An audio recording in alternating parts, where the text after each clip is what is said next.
Welcome everybody to Circle Back to You with my main man, ASIF Ali. How you doing, brother?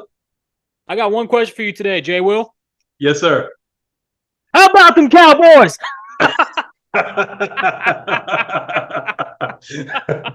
Them Cowboys are hurting. That was a great game last night. I mean, that was for all the naysayers for Brock Purdy, for Christian McCaffrey, for the offense, for Kyle Shanahan, and for the strength of schedule of the 49ers. That was pretty much the game I needed to see. That's what the critics needed to see. That to me was really just an wire to wire masterclass performance by the 49ers. I mean, you talk about Nick Bosa, Fred Warner punching out the ball. You got, however many through the three interceptions from the secondary. That's what I needed to see. There was a play where, where Isaiah Oliver got burned, but I'm not even sure if that was his assignment, on that Turpin touchdown reception from Dak, but that was Dak's only good throw, of the whole night. But Brock Purdy made I want to say 6 really impressive throws last night. And especially on prime time, where basically everyone was saying, Brock Purdy's a system quarterback. Brock Purdy cannot, win. I mean, he has won, in the playoffs, but not necessarily, in like prime time, so to speak, right? And obviously, last night being like Brock Purdy's first exposure to prime time on Sunday Night Football, outside Thursday Night Football this past year against the Giants, as well as last year against the Seahawks. Brock. I mean, he's magical. I mean, it's just. I mean, obviously, like there was some copycat elements to the playbook. I'm not gonna completely say it was all 100% innovative, right? I mean, they stole the lines play, the trick play of like the flea flicker, from C-Mac, to Mason or Debo, then back to Purdy, and then Purdy found Kittle. Kittle took it down to the house. Kittle, obviously, for all the fantasy owners who had Kittle, they obviously must have had a field day, right? With 3 touchdowns, the hat trick. Brock Purdy, obviously, like I said, 250 yards, right? I mean, 4 touchdowns, no picks. I mean, the Niners are obviously the best team in the NFL by point differential for undefeated teams besides the Eagles, who they lost to last year in the postseason. And we're going to preview that matchup because, like I said so many times before on our show in previous weeks, obviously we took off last week, and that was by design. I wanted to wait until this week to really kind of get into it. This was the game I was looking forward to, and I had my calendar circled for it. This game, and obviously the game against Philly in Week 12, because of the fact that the Niners and the Cowboys with everything said and all the clowning that everyone's doing on national media, and rightfully so. I mean, because a lot of it's self-inflicted. I mean, I will say the Cowboys are still a top 5 team in the NFC. But I will put the Lions ahead of them just because how well the Lions have played. Obviously beating your Falcons, I'm sure that's a little sore, but Yes, sir. bring it up. But I mean the Lions are good. Obviously if Eagles, right, defending NFC champs, and Niners NFC championship game runner-ups, who are both undefeated. I put all 3 teams ahead of Dallas. Dallas could be a 4th spot or a 5th spot. I'm not sure. I'm not sure who else really there is in the NFC. Obviously, the Saints look kind of good yesterday, but they've been so inconsistent this year. I can't gauge them. I mean, and so I mean, and it is what it is. I think with all things said and done, it was a great game and a great performance by the Niners. They're able to basically score more points against Dallas than Dallas had allowed in their first 4 weeks combined from all 4 of the opponents in their first 4 weeks. And obviously, like I said, just a masterclass across the board. And the best part of last night's win was basically Christian McCaffrey having an off day. That's why Brock was able to go out and show what he could do against, this Dallas team when he has to put the team on his back. And obviously, I think, moving forward, I think, this is a huge confidence builder for still a very young quarterback in Brock Purdy, who's only 23 years old. I mean, this is basically now, I mean, he only played 8 games last year, right, in the regular season before he basically, took the helm in the postseason, and he played 3 postseason games, right, and ultimately going 2-1. And now obviously going 5-0. So I mean, it's remarkable to see how the last pick in Mr. Love in the draft can pick up and adapt to a playbook. But people have all said Herm Edwards was on ESPN saying today that he recruited Brock when he was coaching at the head coach at Arizona State, and he met Brock's parents, great family, all that good stuff, great character, great everything that you look for in a prospect. With that said, I think Brock, had played a lot of snaps, at Iowa State, and that helped prepare him for the next level. And I think that should be, indicative of anyone who's sleeping on these kids at these other D1 schools. Just because you don't play in the SEC out of Alabama or let's say a Colorado or what have you, if you're not sure their standards or Caleb Williams, there's still a lot of I want to say uncut or basically, hidden or like undiscovered gems out there. And so with that said, the Niners, great game, in my opinion, now they are the undoubted, undisputed number one team in the NFL. They are now Vegas has them as favorites to win the Super Bowl.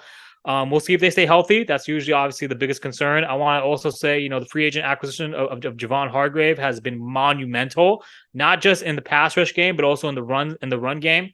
How he's been able to stop, he was able to swallow up Tony Pollard and whoever else Dallas threw their way, behind that big offensive line. And obviously the Niners front four were able to get after the Dallas offensive line, which is basically the most vaunted offensive line, quote unquote, in the NFC besides maybe Philadelphia and San Francisco. With that said, basically Tyron Smith finally having hit the best full lineup of fully healthy with him in that offensive line. So, obviously, I do have a lot of friends who are Dallas fans. I had to take this and talk my shit. So I appreciate y'all for, bearing with me and me being a surfer ball on this Monday. But, I think, that said, I mean, it's a confidence builder for the Niners. And, they can only go up from here on out.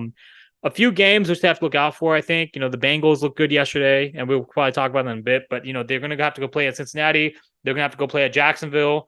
They're going to have to go play, so there's no gimmies, I want to say. But that's not to say that the Niners are not undisputedly better than the older opponents, with the exception of, say, maybe a Philadelphia. I think with that said, the Niners are obviously in a much better position now than they were last year, now that they have someone, to basically pull the trigger, at the quarterback spot. I have one question about last night's game, man. Okay, prior to last night, everybody talked about how strong the defense from Dallas was. What happened to the defense last night?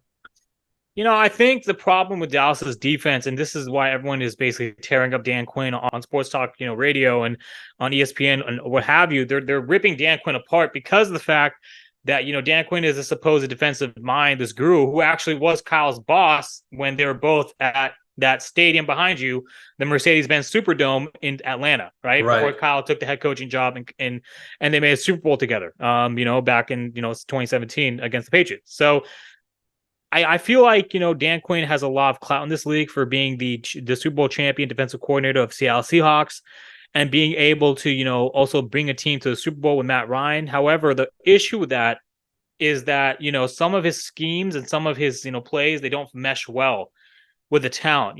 That was an issue I basically had with Steve Wilkes the first couple of weeks, because I think Steve, stepping into that DC role, which basically D'Amico left, which are huge shoes to fill, honestly, from both Coach Saleh, who's now in New York, and now obviously D'Amico, who's now in Houston, with basically what's looking like a superstar quarterback in Caleb Stroud.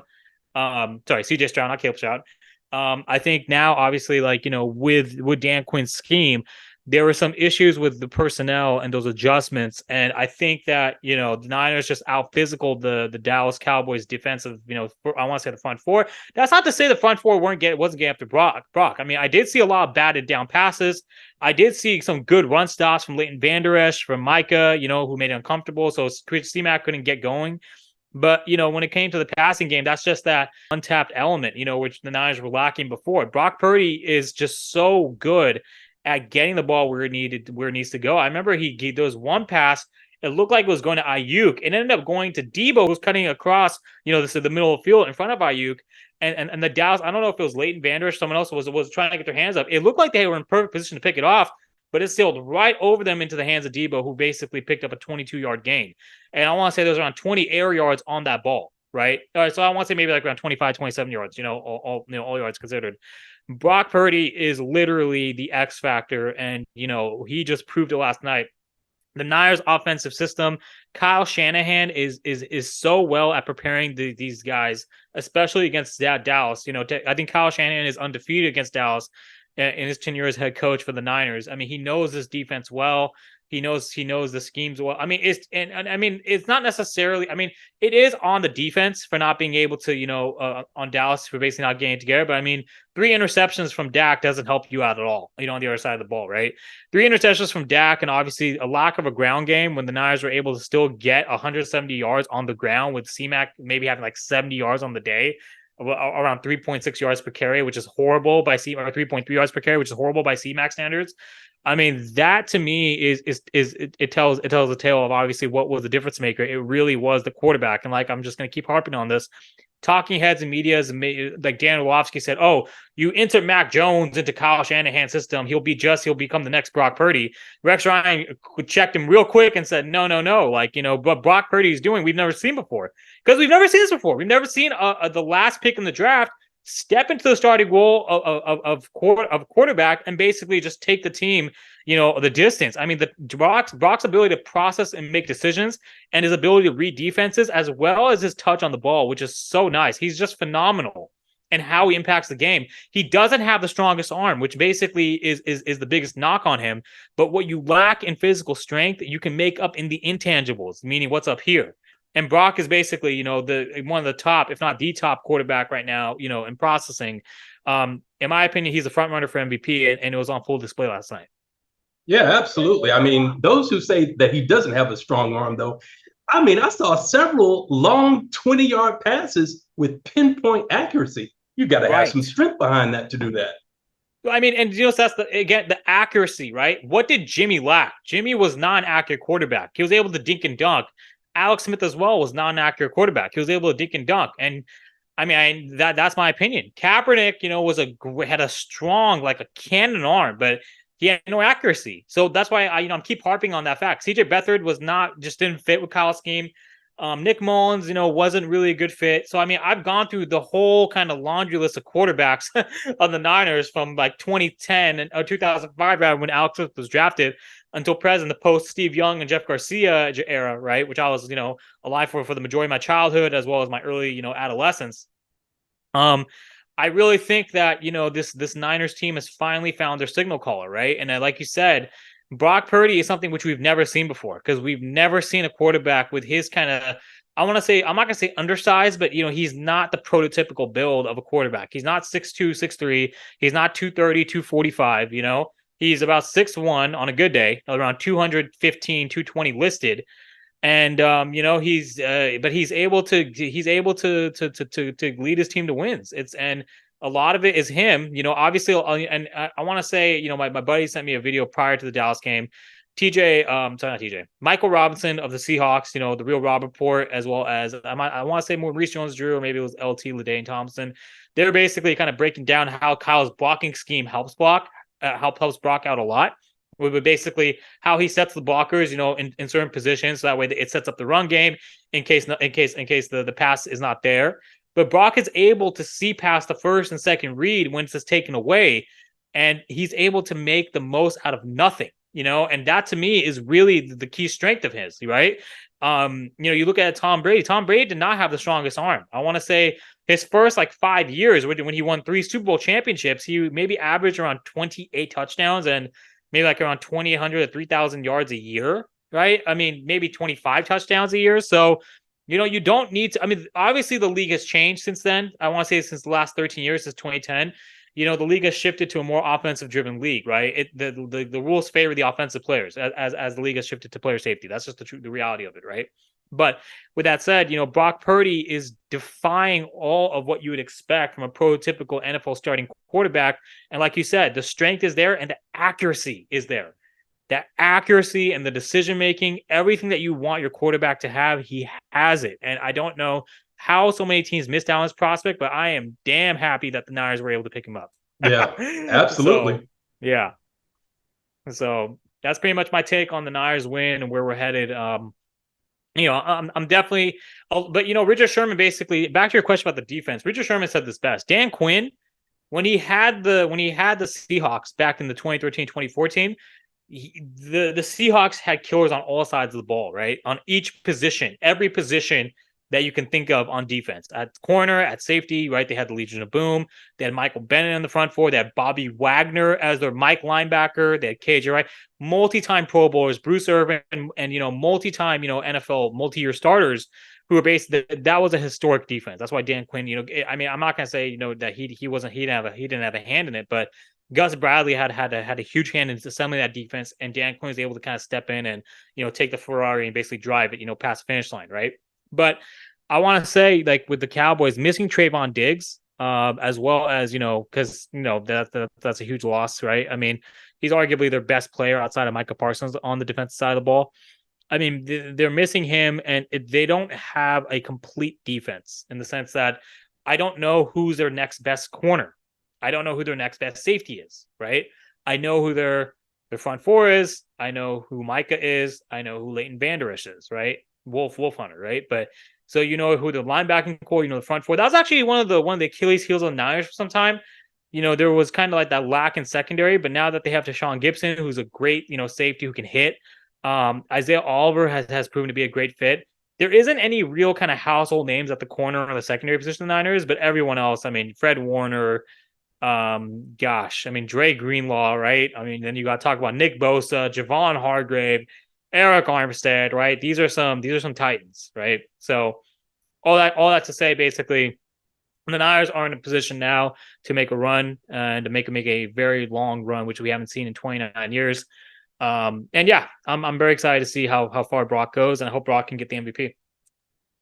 Well, I think that this is probably one of the best years and probably one of the best opportunities that San Fran has to go to the Super Bowl and actually win it. And the reason why I agree with you is because look at the NFC outside of Philly. Who are you going with? I mean, that to really say the decided number one. That's why Niners are now Vegas's betting odds to basically take the Super Bowl, because KC has looked unimpressive all year. Obviously, KC is a second half team. It's still early, so you can never count them out. We heap praise on Patrick Mahomes on our last episode, right? About the quarterback documentary, played through his injury, all that stuff. Best player in the NFL, right? Obviously, right? I mean, the once in generational type QB. But every dog has its day. I'm not saying Brock Purdy can win multiple, but if, like you said, if all stars align, Niners are healthy, which right now they are, and they're able to maintain that through the course of the regular season, through the course of the postseason, lock up that number one seed, right? Which is still an if, because Philly's still right there with them, right?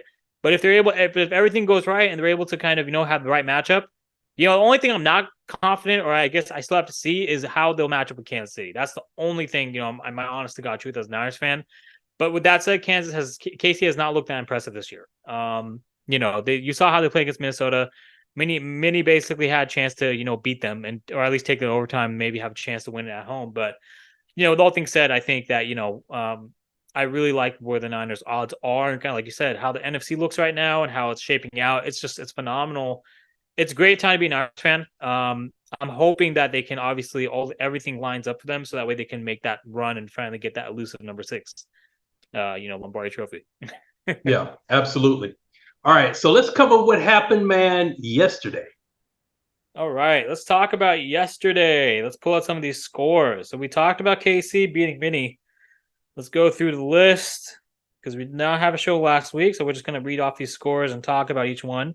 Well, I want to talk about Thursday. The Bears actually bounced back from being the Commanders. Dick Butkus actually passed away the eve of the game, right before the game, and then the Bears, who had not won a game in 14 weeks, ended up snapping that streak and basically won their first game in 347 days, which is basically like 1 year. The Bears are obviously a team.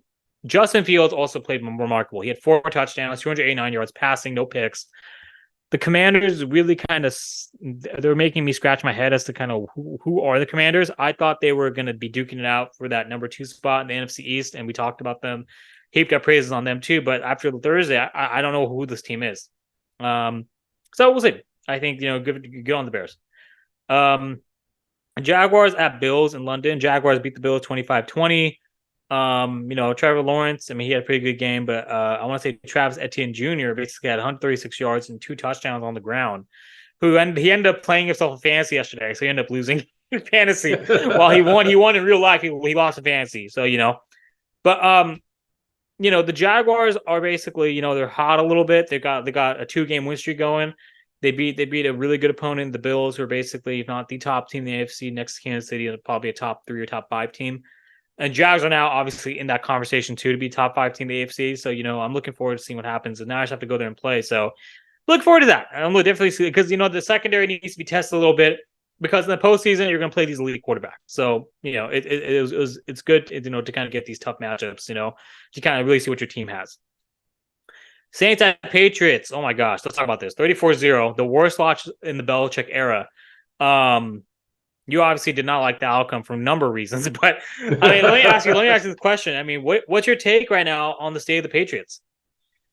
I mean, dude, I think that honestly, man, Belichick needs to retire. He needs to. But let me ask you this: is it Belichick or is it Mac Jones? Man, in that press conference after the game, I mean, Belichick had nothing to say. I mean, absolutely nothing. Right. No feedback at all. I think he's the problem, man. It's time for him to step down and give somebody else a chance. So if they had, let's say they had Derek Carr at quarterback, do you think that their record would be a little bit different? I think so. Yeah. Mm-hmm. They need a better quarterback. So would you not give him one more year to draft and see? Because this next year's draft is going to be QB rich. So would you not give him that one more year to see what he could do, and then basically say, if it doesn't work out, then thank you for your 25 years of service. Don't let the door hit you on the way out. Well, okay. When was their last winning season? Their last winning season actually was about 2 years ago when Mac Jones was a rookie. He led them to the postseason. All right. So do you give Belichick grace then? Do you give him another year? I give him one more year just because, he's Bill Belichick. I give him one more year just to see what he can do if he's able to get a young QB. Mac Jones was basically a rookie of the year candidate, in his first year.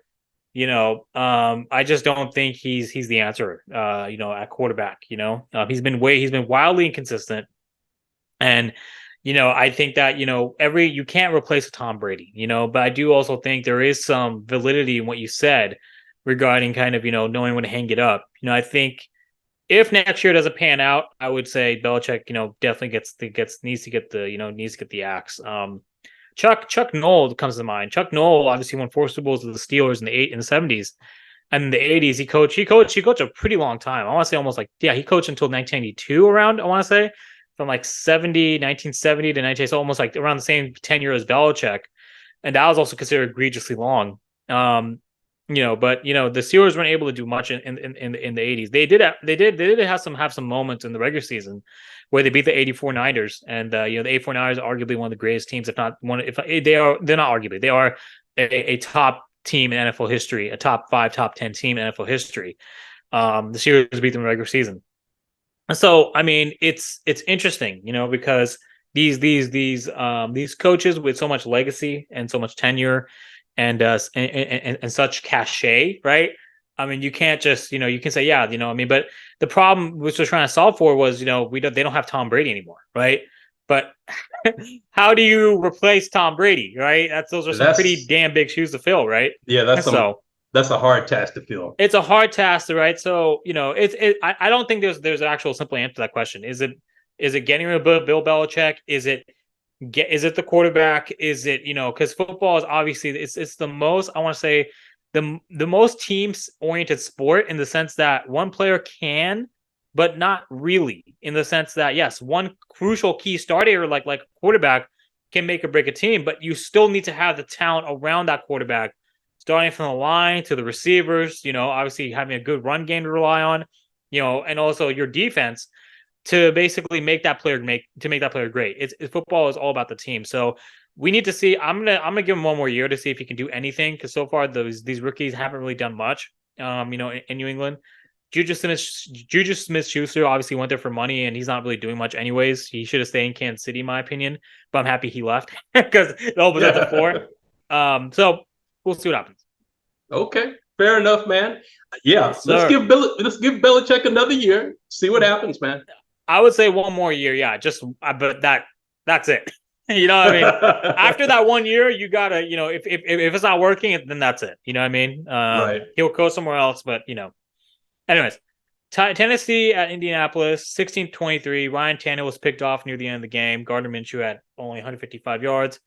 Zach Moss outplayed and outgained Derrick Henry. 23 carries for 165 yards and 2 touchdowns on the day. DeAndre Hopkins still had 140 yards for the Titans. But, this is interesting because it kind of shakes up the AFC South a little bit, right? Because you got the Jaguars who are 3-2. Now you got the Titans. The Colts who are also 3-2, right? And you have the Texans. Well, that's the next thing we're going to talk about, right? Because I'm sure you have about that one. But obviously, you got an AFC South full of a bunch of young teams, and obviously the Titans who are not a young team. But every other team is relatively young, and unbecoming. So I think in that division, it's going to come down to the second half of the season as to who takes it. Ravens at Steelers. Steelers win 17-10. Really shocking, actually. That was surprising, man. I didn't think that the Ravens were going to lose that game, man. I had no idea. I didn't know George Pickens was going to have 130 yards on 6 receptions and a touchdown either. I mean, that's so. The Steelers obviously come out of the win. Mike Tom, what are they? Are they 3-2? Yeah, they're also 3-2. Mike Tomlin still has the record of most non-losing seasons consecutively. He's never had a losing season in the NFL. For 16 years. Yeah, he's an awesome coach, man. Awesome head coach. We talked about minority coaches, right? Last like a few weeks ago. He's the prime example as to why. I'm not saying that it's just minorities, because Marcus Ogden, right? He said it's not just that African Americans should get it's about if the coach is qualified, right? And but the problem is there are a lot of great candidates who happen to be African American, but for whatever reason they're not getting the opportunity. So that's a gap that needs to be solved for. But yeah, obviously the Steelers are now obviously right there in the top of the AFC North. I think it's going to be them. Baltimore may bounce back. It's divisional games are always tough, and so, shout out Coach Dub. I'm sure that, there might be some, you might be angry as wideouts probably today or tomorrow. But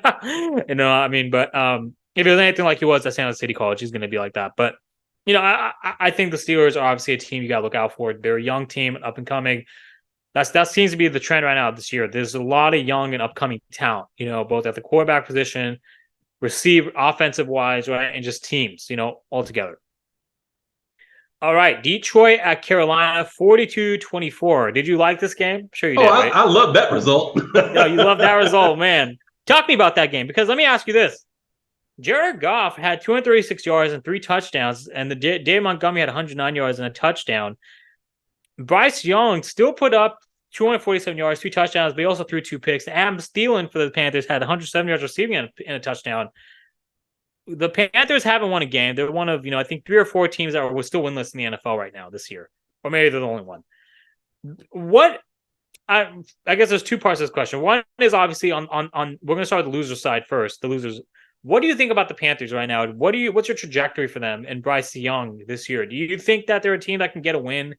And do you think they can probably finish maybe a little under 500? Or do you think that this is just going to be another kind of, abysmal year for them? I said this at the beginning of our season, man. I hope they end up at the very bottom of the league. Well, it's looking like, yes. Yeah, that's how it's turning out. So yeah, I think they'll probably end up with maybe 2 or 3 wins for the season. That's it. Okay, that's fair. Now, on the other side, we talked about the Lions, right? And now we're seeing it come together. Let me look at the record so I can make sure I'm giving you the right. Yep, 4-1. So they're right there, right behind the 49ers, right behind the Eagles in that battle supremacy for the NFC. Do you think Detroit is a team that can make a deep playoff run? Because they are very inexperienced and they're very young, and that's been kind of a knock on them. Yeah, I guess that's how I'm just going to put it out there. Do you think Detroit is a team that can make a Super Bowl run this year?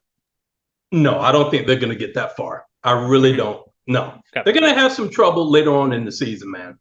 Yeah, it's still very early. They still have some proving to everybody that they're right. A playoff tier team. I don't think they're going to get that far though, man. So let's look at the remaining schedule because I want to just run through that. So the Buccaneers, Tampa Bay, they're going to be at Tampa Bay. I think they get the win. They're going to be at Baltimore. That might be a tough game, right? Going to Baltimore. The Raiders come to town. They should easily win that game. They go to LA Chargers. Chargers are kind of inconsistent, so I think they can win that game. The Bears come to town. Depends on which version of the Bears, but I still think they will win that game. The Packers, we saw them beat the Packers handily. The Saints, they'll probably destroy the Saints. They'll play the Bears again at Chicago. The Broncos are arguably right there with the Panthers and that worst team in the NFL right now. The Lions, who have looked unimpressive at best twice, and the Cowboys, the Lions are Cowboys. So I can see some games, like you said, the divisional games, and maybe the Saints, maybe not the Saints. I would say probably the Cowboys. And the Ravens, right? So there's like maybe 2 or 3 games which I see, them having some struggle, but I really think this team can make a NFC Championship run. I mean, this is a very, very good team when you talk about offensively, not just in the receiving game, but in the running game with David Montgomery.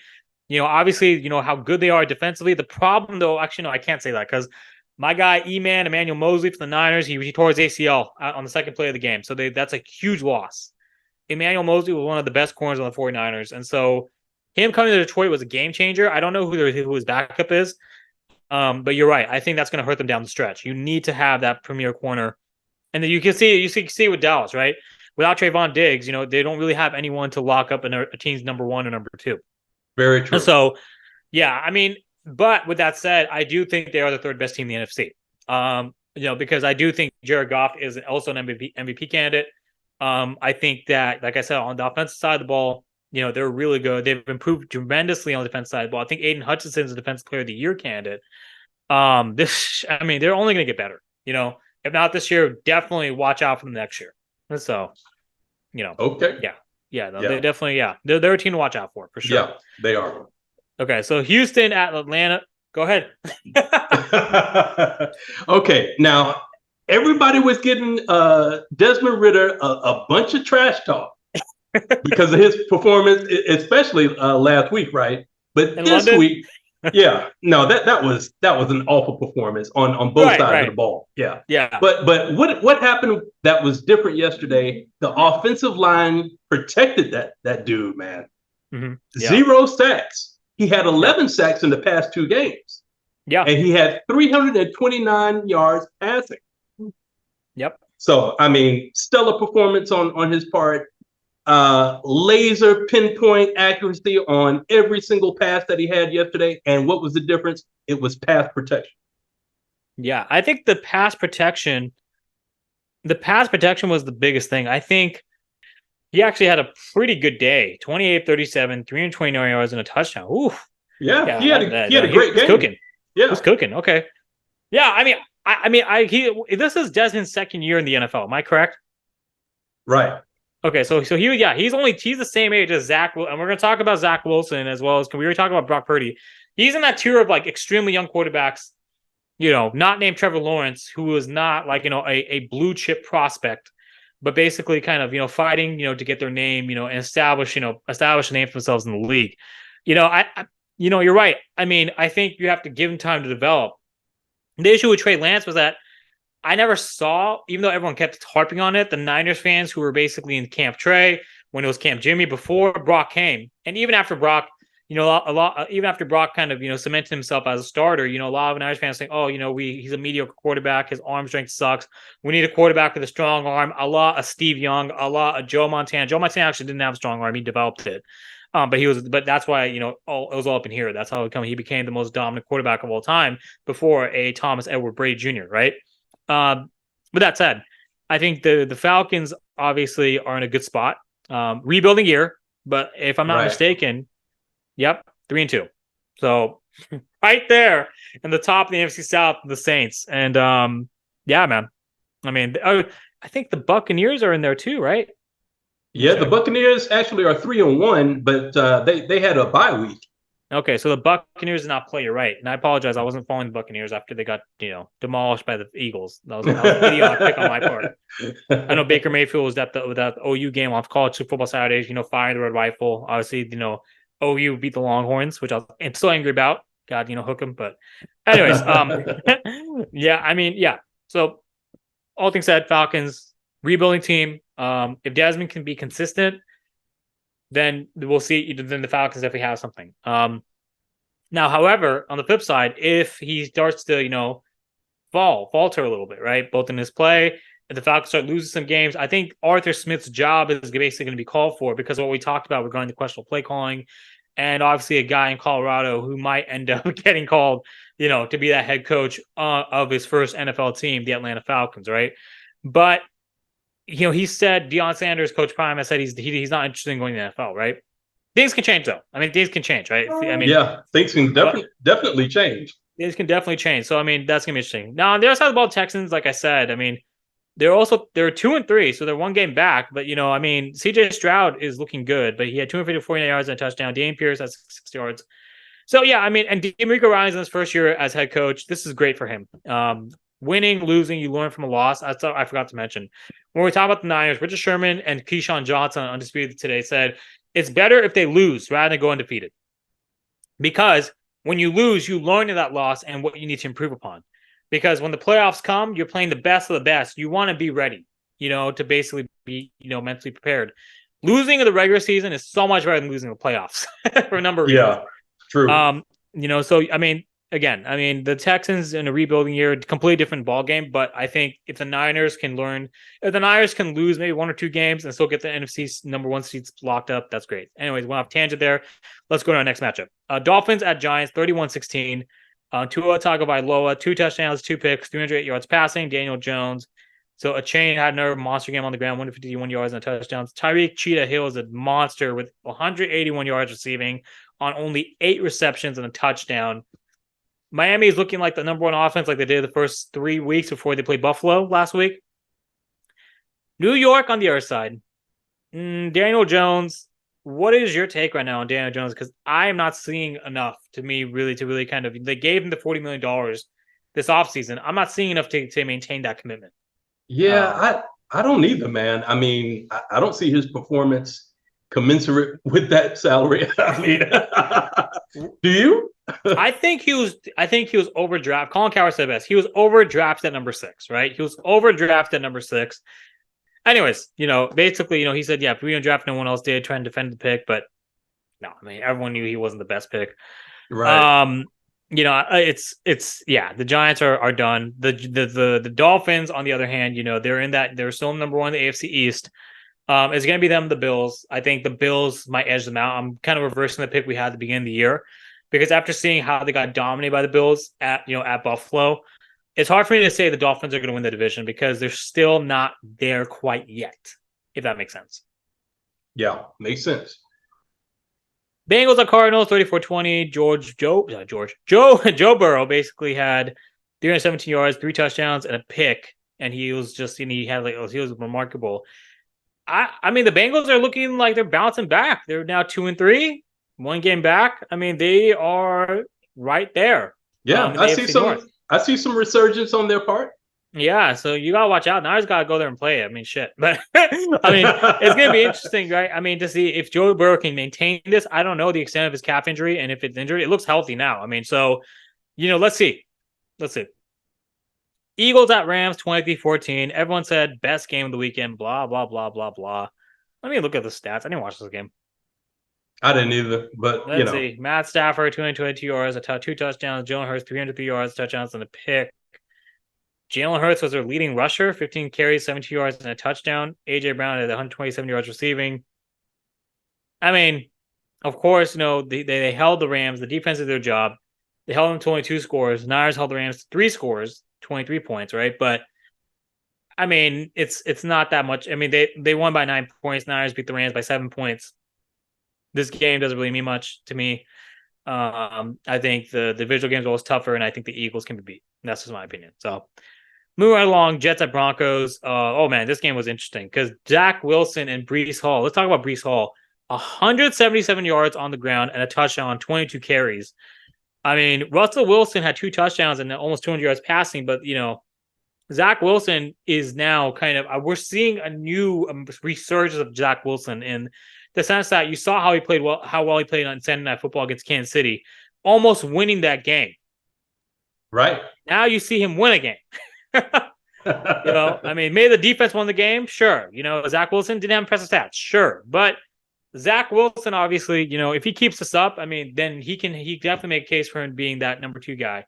If not, having taken that spot and continuing with it, in the future. Because Zach Wilson is still the future of this franchise. That's why they got Aaron Rodgers to help kind of, keep him. They would have cut Zach Wilson otherwise if they really felt Aaron was that guy. And so I think it's good for his confidence. Jets are also kind of, not necessarily a rebuilding team, but they're building, right? So good for them. And on the other side, the Broncos, everything that you can imagine is going wrong with the Broncos. I mean, Sean Payton as head coach is not getting the troops in order. Russell Wilson is just not gelling with the game plan. I mean, I'm reading that players don't like Russell Wilson right now. They're not happy with him leadership. Right. Players were complaining about Zach Wilson the same way, but now that he's won, I think he's going to get that locker room on his side because Robert Saleh basically said, I'm going to stick with Zach. I'm not going to go after a marquee free agent at QB. And you're starting to see that investment pay off, and that's where you really earn the trust of your teammates, right? Now, with the Russell Wilson type figure, obviously to get the trust of your teammates, you have to win some games, right? And so far, they've won one game against Chicago, and they're 1-4. What do you think is going on with him, man? Is it all the distraction off the field?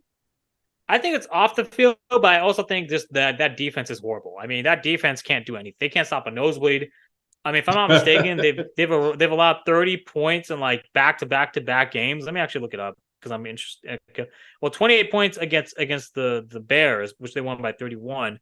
They were allowed 70 against the Broncos. They allowed 35 against the Commanders.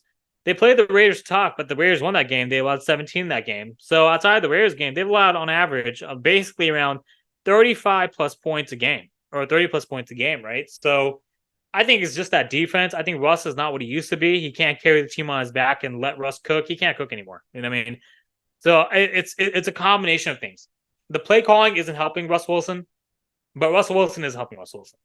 Yeah. And you couple that with a defense that can't stop anyone. What do you really have at the end of the day? Yeah, you don't have anything. Right. And I think couple that with the off the field stuff, couple that with the head coach, going on press conferences saying that, it's the QB's fault, this and that. Don't look at me, look at someone else. He doesn't. The issue, Colin Cowherd said it best. The issue with wanting to be the man and having all the control, once shit hits the fan, you have nowhere else to point. All the blame is on you, right? So all the blame is on Mr. Sean Payton, right? There's no Mickey Loomis, there's no Greg whatever, right? The Bounty Gate. There's no one else to point the finger at. He doesn't have a Drew Brees.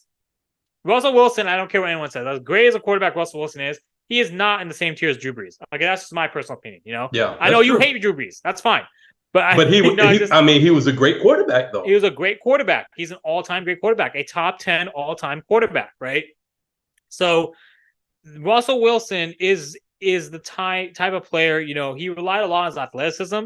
I thought he could definitely he made a lot outside of his athleticism. But when I say athleticism, not that he's a dual quarterback in the sense he is. But it wasn't so much that what I mean isn't necessarily his ability to run and make plays with his legs, which obviously is missing. I'm saying his ability to escape, his escapability, like a big Ben Roethlisberger, escape, pressure and basically make plays and improvise on the fly. Still basically staying behind line of scrimmage and making magic work with his arm. But that's just not there anymore. Not to say that, he played, 200 yards and 2 touchdowns is not bad, right? Brock Purdy threw 250 yards and 4 touchdowns, but what plays are you making to make that happen, right? Are they impact plays, right? To basically put your team position to obviously get more points like Brock did numerous times last night. No, they're not. They're basically empty calorie yards, and maybe most of the yards are coming after catch. Brock Purdy actually is now the issue with previous quarterbacks in San Francisco was that they rely too much on the yards after catch to get those numbers. Brock Purdy is basically those are air yards, like we talked about, right? It's coming from the air, and I think that Denver has a litter of problems right now, and it can't be fixed overnight. I really thought Sean Payton was going to help kind of set the tone, but right now with the team being where it is, and obviously the management, they don't want to put the blame on Russ because they've invested $252 million in Russell Wilson. But again, back what we said about Daniel Jones, you give the guy the money. If he doesn't produce, then you got to, cut your losses and get your money back, right? So if you don't get your money back, at least stop the bleeding, right? So, it's a litany of problems right now for Denver. Katie said Vikings, where he talked about that. Now there's the Cowboys, who talked about that in length. I want to close this week. Obviously, Packers played tonight at Raiders. I got the Packers winning that. The Raiders are just also another mess in the AFC West. Obviously, I want to close this segment. We did the week 5 recap, right? What we learned was that obviously, there's a lot of good teams coming up who are otherwise struggling the first couple weeks. but we don't know who really is the top dog in some areas. We don't know who the top dog in the AFC North is. We don't know who the top dog in the AFC South is. We don't know who's basically going to take the AFC East. So a lot of question marks across the board. Yeah, and the NFC too. In the NFC, right? But we do know who the top two are in the AFC. We do know, KC's obviously in there for the top two of the AFC, but who's the number 2 team? I still don't know. Is it Buffalo? Doesn't look that like that yesterday. Is it Jacksonville? We don't know yet. Is it Cincinnati? Or are they going to come back and make, because they're a second half team, right? I think ultimately what you have to take away from these couple weeks is that every week it's week to week with the NFL, right? Unless you have a team like the San Francisco 49ers who have been consistent wire to wire, week to week, right? Or a team like Patrick Mahomes, who's a second half team. And because they have Patrick Mahomes, you can never count them out, right?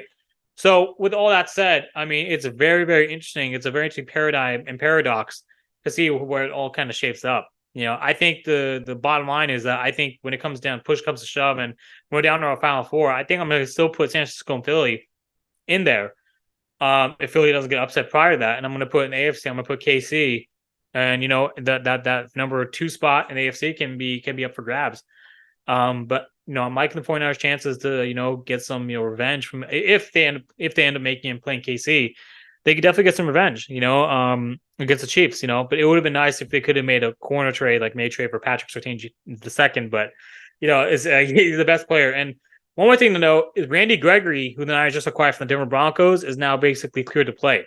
So this next week when they go transfer to Cleveland, or not transfer, travel to Cleveland to go play at Cleveland, if Randy Gregory suits up, we're going to see now with Randy Gregory, Javon Hargrave, Eric Armstead, and Nick Bosa on the field at the same time. I mean, I am very curious to see how that pass rush looks. Yeah, absolutely. Lastly, the Niners are 5-0 for the first time since 2019, the last time which they made the Super Bowl. Niners have also won 14 straight, which is one shy of the franchise record. If they win next week against Cleveland, they tie the record. If they win after that, then they basically set the record. Okay? Dating back to week 8 of last year. Niners are obviously a very, very good team.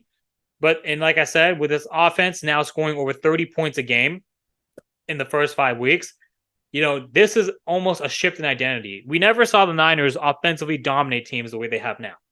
And like I said, the reason for that is the innovative offense of Kyle Shanahan, the addition of Chris McCaffrey midseason last year, and the emergence of a Brock Purdy. So with all that said, I think the Niners are in a great spot to kind of, run the table. I'm not saying they're going to run the table yet.